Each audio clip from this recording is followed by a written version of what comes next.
Hi class. So for my final presentation for the System Thinkers project, I decided to do the topic of the glass ceiling.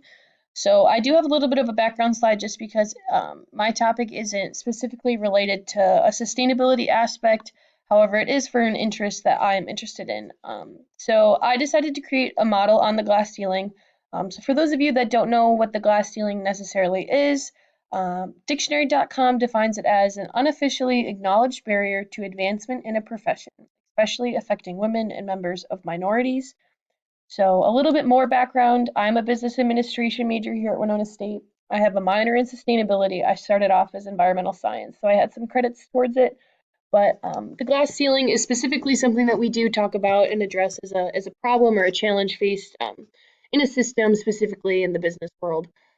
So, it interests me necessarily because I'm going to be a woman going into the business field coming in May.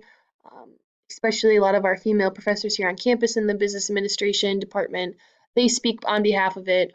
So this system demonstrates a few of the challenges that organizations face and what they need to do to attempt to increase the number of women in the workplace effectively.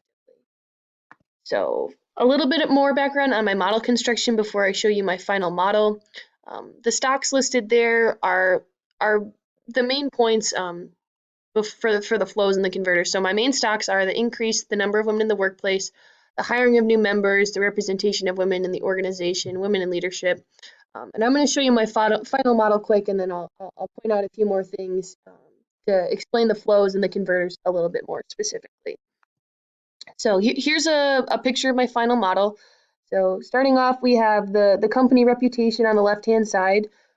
We have the flow, which is the goal to increase the number of women to get the overall to increase the number of women in the workplace. So the converter there is the demand to demand an increase of women. So especially companies and forces that lack the women empowerment and women just like in general in their organization, their company reputation might be weak among some of its competitors. So um, increasing the woman presence in an organization is huge.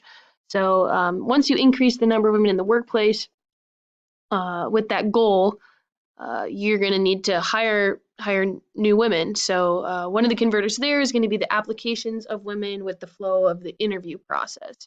And then once you hire the women, and you do have that increased representation of women, um, you're going to find women in your workplace that are going to become strong leaders, strong role models, and mentors. And when you have the empowered women in your organization, between those two stocks that I have there towards the right hand side, the last three, the women in leadership moving into the roles and role models and mentors, you have the converter of women addressing the glass ceiling. So once they feel like their organization has changed the views, they're going to want to possess those strong beliefs onto other organizations that potentially lack that. So then moving into our last two stocks, we have the role models and mentors moving into the glass ceiling with the flow of the public speaking and the converter of unsatisfied workplace culture. So for my final model, I kind of took the negative side, like not a I wouldn't say the negative side, but those are all things that you need to do in order to get a positive outlook on your company and increasing having that goal of increasing number of women in the workplace and addressing the glass ceiling. But for this model, I did tie it back to flow back to the company's reputation, because if you do have that converter with the unsatisfied workplace culture, it's inevitably going to lead to turnover. So then once the issue of the glass ceiling is addressed, if you have a negative impact of your company not addressing, they have an issue with a lack of women in the workplace, or they don't change their organizational views, mission statement, or vision statement, or any of that, it is going to lead to unsatisfied employees, which is going to lead to the high turnover. So just as a final overview, so the system that I created helps articulate a few of the interdependencies between a few different variables regarding the glass ceiling.